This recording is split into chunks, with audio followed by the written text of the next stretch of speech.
Mother को वहां बुलाना चाह रहे थे, that was the turning point in our friendship. और वो जो पॉइंट था, जब ये ड्यूरेशन हुआ, जब ये टाइम आया कि हमारे मतलब हम विलेज से सिटी में जाने वाले थे, तो वो हमारे लाइफ का यानी कि हमारी फ्रेंडशिप का, दोस्ती का टर्निंग पॉइंट था।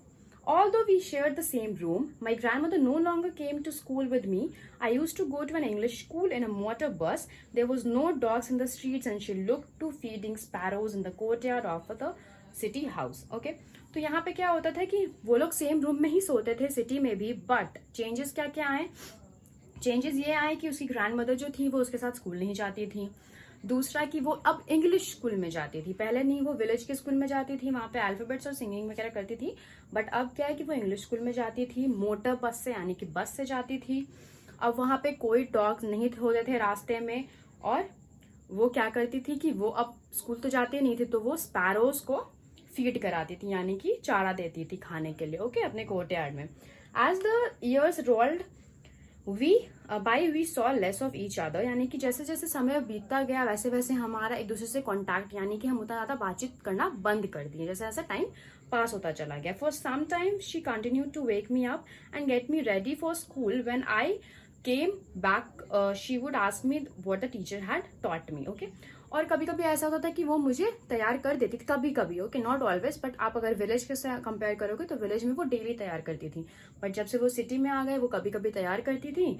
और उसके बाद फिर वो जब लौट के आती थी, यानी कि नरेटर जो है वो जब लौट के आते थे तो उनसे पूछती भी थी कि क्या क्या पढ़ाई हुई, ठीक है, क्या क्या टीचर ने पढ़ाया। I would tell her English words and little things of western science and learning, the law of gravity, Archimedes principle, the world being round etcetera. और फिर मैं उन्हें बताती थी कि मैंने क्या क्या पढ़ा मतलब वो क्या क्या बताती थी कि वेस्टर्न साइंस और लर्निंग में जैसे लाइक लॉ ऑफ ग्रेविटी पढ़ी थी वो, आर्किमिडीज प्रिंसिपल्स वगैरह, और वर्ल्ड बीइंग राउंड एक्सेट्रा वगैरह पढ़ती थी, जो कि उनको समझ में नहीं आता था ग्रैंडमदर को। दिस मेड हर अनहैप्पी, और ये सब सुन के जो ग्रैंडमदर थी वो थोड़ा सा उदास हो जाती थी कि मतलब मेरे साथ विलेज में रहती थी तो वो क्या क्या सीखती थी, अच्छी अच्छी, मतलब उनके अकॉर्डिंग अच्छी अच्छी चीजें सीखती थी, और अब वो सिटी में आ गई है तो खाली इंग्लिश सीखती है।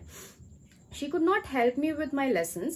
She did not believe in the things they taught at the English school and was distressed that there was no teaching about God and the scriptures. और उन्हें बहुत बुरा लगता था कि यहाँ पे इंग्लिश स्कूल में सिर्फ अजीब चीजें पढ़ाई जाती हैं और गॉड्स के बारे में कुछ भी नहीं पढ़ाया जाता है, एंड स्क्रिप्चर्स वगैरह कुछ भी नहीं पढ़ाया जाता है। One day I announce that we were being given music lessons. She was very disturb, और एक दिन मैंने उनको बताया कि हमें म्यूजिक सिखाया जाएगा, तो इसकी वजह से वो बहुत ज्यादा गुस्सा आ गई, बहुत ज्यादा डिस्टर्ब हो गई, यानी कि बहुत अनकंफर्ट फील करने लगी उस टाइम पे, अजीब सा।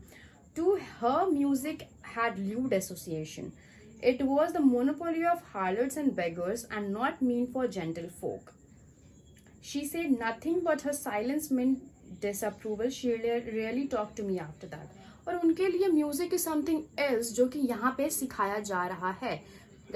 अगर मान लो कि हम अगर कोई इंग्लिश सॉन्ग सीख रहे हैं, ठीक है, और हमारी नानी या दादी क्या बोलेंगी कि क्या सीख रही हो अजीब सा गाना, उनके लिए हिंदी 90s का song is like the best song. तो यहाँ पे जब वो इंग्लिश गाना सीख रही है या कोई भी म्यूजिक जब सीख रही थी तो उस मोमेंट पे उनको लगा कि तो बहुत अजीब सा गाना है, और ये सब गाना कौन गाता है? हार्लट्स एंड बेगर्स। हार्लट जो होते हैं वो जनरली प्रोस्टिट्यूट्स वगैरह के बारे में यहाँ पे बात हो रहा है, एंड बेगर्स का मतलब कि जो भीख मांगते हैं, तो वो लोग ऐसा ऐसा गाना गाते हैं। वो उन्होंने कुछ बोला तो नहीं ऐसा, बट उनका आंख मतलब उनको देख के समझ में आ गया कि उनको बिल्कुल ये गाना पसंद नहीं आया, एंड उसके बाद से फिर वो मुझसे बहुत कम बात करने लगी।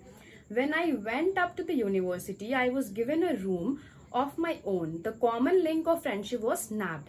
और जब मैं यूनिवर्सिटी पहुंची तो मुझे एक रूम मिल गया। The common link of friendship was snapped. और उसके बाद फिर हमारा जो फ्रेंडशिप था वो कम्प्लीटली चला गया। Why? Because हम कॉमन रूम में सोते थे। अब मैं यूनिवर्सिटी चली गई और वो अकेले सोने लगी और मैं तो यहाँ अलग सोने लगी, right? So my grandmother accepted her seclusion with resignation. She rarely left her spinning wheel to talk to anyone. From sunrise to sunset, she sat by her wheel spinning and reciting prayers. And all the time वो prayers recite करते रहती थी, wheels पे बैठी रहती थी, यानी कि wheel chair जो होता है उस पे बैठी रहती थी और prayers recite करते रहती थी.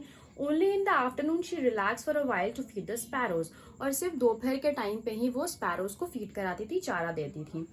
While she sat in the veranda breaking the bread into little bits, hundreds of little birds collected round her, creating a veritable bedlam of chirping. यानी कि वो क्या होता था कि वो शाम दोपहर के टाइम पे वरंदा में बैठ के और फीड कराती थी सारे बर्ड्स को, और हंड्रेड ऑफ बर्ड्स यानी कि बहुत छोटे छोटे ढेर सारे बर्ड्स होते थे और जो चिरप करते रहते, यानी कि कहने का मतलब है कि वो चहचहाते रहते थे, यानी कि जो चिड़िया का आवाज होता है वैसे वो लोग आवाज निकालते होते थे, ढेर सारे birds. Some came and perched on her legs, others on her shoulder. कुछ उनके पैरों पे आके बैठ जाते थे, कोई उनके शोल्डर्स पे आके बैठ जाते थे, and some even sat on her head, और कुछ उनके सर पे भी आके बैठ जाते थे.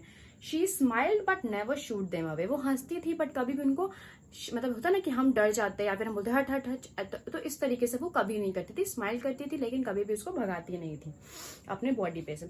सम even okay, it used to be the happiest half hour of the day. और ये उनके लिए सबसे बेस्ट आवर्स होता था पूरे दिन का. हैप्पीएस्ट हाफ आवर यानी कि आधा घंटा ये सब चीजें होती थी, and she literally enjoyed it. When I decided to go abroad for further studies, I was sure my grandmother would be upset. और जब मैंने डिसाइड किया कि मैं फर्दर स्टडीज के लिए बाहर जाऊंगी, अब्रॉड जाऊंगी, तो उसके बाद वो थोड़ी अपसेट सी हो गई. I would be away for 5 years, क्योंकि मैं 5 सालों तक के लिए बाहर जा रही थी. And at her age one could never tell, but my grandmother could. She was not even sentimental. और मतलब जिस एज में वो थी उस एज में, मतलब नो वन वांट्स कि, मतलब वो नहीं चाहती थी कि हाँ मेरी बेटी, मेरी ग्रैंड डॉटर जाए, बट उन्होंने कुछ भी नहीं कहा. वो बिल्कुल, मतलब होता नहीं कि आप, वो थोड़ा सा इमोशनल भी नहीं हुई, वो उन्होंने कुछ बोला ही नहीं. But she came to leave me at the railway station but did not talk or show any emotion. वो मेरे पास आई, वो मुझे रेलवे स्टेशन तक छोड़ने भी आई, बट उनका कोई मतलब इमोशन नहीं दिखा वहां पे, बिल्कुल भी सेंटिमेंटल रोई नहीं, कुछ भी नहीं करा उन्होंने. She came to leave me at the railway station but did not talk or show any emotion. वो मुझे छोड़ने तो आई बट कोई इमोशन नहीं शो करा. Her lips moved in prayer, her mind was lost in prayer, her fingers were busy telling the beads of a rosary.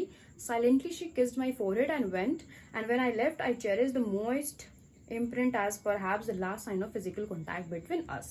और उसके बाद उन्होंने क्या किया कि वो उनके फिंगर्स जो थे वो बेसिकली वो मतलब प्रेयर्स बोल रही थी. उनके लिप्स, मतलब कि ऐसे ऐसे लिप्स उनके हिल रहे थे ताकि समझ में आ रहा था कि वो अभी भी प्रेयर्स रिसाइट कर रही हैं. और उसके बाद फिर वो हाथ में वो माला लेके भी प्रेयर्स रिसाइट कर रही थी. और उन्होंने क्या किया कि उनको सिर्फ ऐसे फोरहेड पे, सर पे, यहाँ पे किस करा. और उसके बाद फिर समझ में आ गया ऑथर को कि मे बी ऐसा ना हो कि ये हमारा लास्ट फिजिकल कॉन्टैक्ट हो. But that was not so. After 5 years, I came back home and went and was met by her at the station. और उसके बाद 5 सालों के बाद मैं यूनिवर्सिटी से कंप्लीट करके अपना जो भी स्टडी था कंप्लीट करके, और उसके बाद मैं फिर से स्टेशन पे आई, और वो भी आई थी. She did not look a day older. और उनको देख के बिल्कुल ऐसा नहीं लग रहा था कि 5 साल बीत गए, वो वैसे ही दिख रही थी. She still had no time for words and while she clasped me in her arms I could hear her reciting her prayers. उसका उन्होंने मुझे ऐसे मतलब गले लगाया, और उसके बाद भी उस टाइम पे भी वो प्रेयर रिसाइट कर रही थी. Even on the first day of my arrival her happiest moment were with the sparrows whom she fed longer with the frivolous rebukes. और उसके बाद मेरे फर्स्ट डे पे भी, मतलब जिस दिन मैं लौट के आई उस दिन भी मैंने उनको देखा कि वो स्पैरोज के साथ काफी ज्यादा टाइम स्पेंड कर रही हैं और वो इस मोमेंट को काफी इंजॉय कर रही हैं. In the evening a chance came over her, she did not pray. A change came over her, she did not pray. She collected the women of the neighborhood, got an old drum and started to sing. For several hours, she thumped the sagging skins of the dilapidated drum and sang of the homecoming of the warriors. और उसके बाद थोड़ी देर के बाद, मतलब वो उनका first evening ऐसा होगा जिस दिन उन्होंने कोई भी प्रेयर्स नहीं रिसाइट करे, और वो अपने नेबरहुड यानी कि आस पड़ोस के लोगों को, वुमेन को, आस पड़ोस की औरतों को बुलाया उन्होंने. And got an old drum and started to sing. और एक ओल्ड मतलब पुराना ड्रम लाया और गाना बजाना शुरू कर दिया उन्होंने. For several hours she thumbed the sagging skins of the dilapidated drum and sang of the homecoming of warriors. We had to persuade her to stop to avoid overstraining. और हम उनको बोल रहे थे कि नहीं मत कीजिए, आप बहुत थक जाएंगी, आप स्ट्रेस्ड हो जाएंगी. But that was the first time since I had known her that she did not pray. But वो पहला दिन था ऐसा कि मैंने उनको नोटिस किया कि वो प्रेयर नहीं रिसाइट कर रही हैं. The next morning she was taken ill. It was a mild fever and the doctor told us it would go, but my grandmother thought differently. She told us that her end was near. She said that since only a few hours before the close of the last chapter of her life, she had omitted to pray. She was not going to waste any more time talking to us. और उसके बाद फिर उन्होंने बोला, मतलब next morning उनको बुखार आया तो डॉक्टर बोला कि कोई नहीं, ये ठीक हो जाएगा. बट उसके बाद उनकी ग्रैंडमदर को समझ में आया कि नहीं, ये मेरा लास्ट टाइम है, मतलब अब मेरी मतलब मौत होने वाली है, मैं मरने वाली हूँ. तो इसलिए उन्होंने क्या डिसाइड किया कि मैं तुम लोगों से बात नहीं करूंगी, मैं प्रेयर्स रिसाइट करूंगी. We protested, but she ignored our protests. She lay peacefully in bed, praying and telling her beads. Even before we could suspect, her lips stopped moving, and the rosary fell from her lifeless fingers. The peaceful pallor spread on her face, and we knew that she was dead. हम लोगों ने बोला कि नहीं, ऐसा नहीं है, आप मतलब आप प्रेयर्स रिसाइट मत करो, अभी आप हमारे साथ रहो. बट उन्होंने बोला कि नहीं, ऐसा नहीं होगा, मैं प्रेयर्स रिसाइट करूंगी. और उसके बाद वो अपने बेड पे लेटे प्रेयर्स रिसाइट कर रही थी. और उतने में क्या हुआ कि उनका जो लिप्स है, यानी कि मतलब वो बोलते बोलते चुप हो गई अचानक से, और उनके हाथों से वो जो माला थी वो गिर गई. Okay, peaceful. और हमें समझ में आ गया कि अब उनका मतलब वो मर चुकी हैं.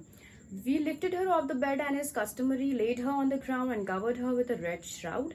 After a few hours of mourning, we left her alone to make arrangement for her funeral. In the evening, we went to her room and a crude stretcher to take her to cremated. यानी कि फिर हमने मतलब वो सब चीज़ें की जो एक मतलब इंसान एक डेथ हो जाता है किसी का, तो उसके बाद हम जो भी मतलब मॉर्निंग के लिए जो भी चीज़ें करते हैं, लाइक चादर वगैरह उनके ऊपर रख देना, एंड उसके बाद फिर उनके फ्यूनरल के लिए तैयारी करना, तो उन लोगों ने वो सब किया. And the sun was setting and had lit her room and veranda with a blaze of golden light. We stopped halfway in the courtyard, all over the veranda and in the room, right up there where she lay dead and stiff, wrapped in the red shroud. और उनको red कपड़े से उनको मतलब उड़ा दिया गया था. Thousands of sparrows sat scattered on the floor. और उनके आसपास में बहुत सारे thousands of sparrows जो थे उनके आसपास में बैठे हुए थे, और उन लोग बिल्कुल भी यानी कि बिल्कुल भी चहचहा नहीं रहे थे. We felt sorry for the birds and my mother fed some bread for them. और मतलब हमें बहुत बुरा लगा, यानी कि नरेटर बता रहे हैं कि हमें बहुत बुरा लगा. और उसके बाद हम लोगों ने क्या किया कि हम लोगों ने वहां पे कुछ ब्रेड्स वगैरह ऐसे ब्रेड क्रम्स ऐसे छोटे छोटे करके ढक दिए. But she broke it into little crumbs. हाँ, और उसके बाद उसको ब्रेड को जब आप छोटे छोटे कर देते हो तो क्रम्स कहते हैं उसको हम. तो उस क्रम्स को वो रख दिया नीचे उन्होंने, उनकी मदर ने. और जैसे कि उनकी ग्रैंड मदर किया करती थी, यानी कि उनकी ग्रैंड मदर क्या करती थी कि बर्ड्स के आसपास में ढेर सारे ब्रेड से क्रम्स गिरा देती थी ताकि वो लोग खा ले. और सेम उनकी माँ ने भी किया, यानी कि नरेटर की माँ ने भी किया. But the sparrows look no notice of the bread. Sparrows ने उसको बिल्कुल नोटिस नहीं किया. When we carried my grandmother कॉस्ट off, they flew away quietly. Next morning the sweeper swept the bread crumbs in the dustbin. और उसके बाद फिर जब वो लोग नेक्स्ट मॉर्निंग मतलब सब कुछ काम वाम करके उनकी मतलब अपनी ग्रैंड मदर को सब कुछ करके और जितना भी रिचुअल्स एंड ऑल होता है वो सब कंप्लीट करके जब वो लोग लौट के आए, तो उसके बाद फिर मतलब उसके पहले जब वो लोग उठा के ले जा रहे थे, तो उस मोमेंट पे जितने भी बर्ड्स थे वो चुपचाप से उड़ गए. उन्होंने कोई भी चिरपिंग नहीं किया. और नेक्स्ट मॉर्निंग फिर जो हमारे स्वीपर जो था हमारा, उसने जितने भी ब्रेड क्रम्स थे, क्योंकि किसी ने खाए नहीं थे किसी भी बर्ड ने, तो उन्होंने ब्रेड क्रम्स को क्या लिया, लेकर के और डस्टबिन में डाल दिया स्वीपर ने. Okay, so this is all about basically ये जो टॉपिक था, ये जो चैप्टर था, ये ग्रैंड मदर के बारे में था. मतलब जो नरेटर अपने ग्रैंड मदर के बारे में बता रहा है या बता रही हैं, तो उनके बारे में था basically. So this was the whole topic. I think it's clear to you all now. Still अगर कोई कंफ्यूजन है तो एज यूजुअल कमेंट बॉक्स में मेंशन कीजिए and I try to solve your queries. And जब आप किसी और टॉपिक के बारे में चाहते हो कि मैं उसके ऊपर भी एक ऐसा ही वीडियो तैयार करूं, तो आप लोग मुझे कमेंट कीजिए. Okay, so thank you. Stay safe, stay home. Oh yes, stay safe.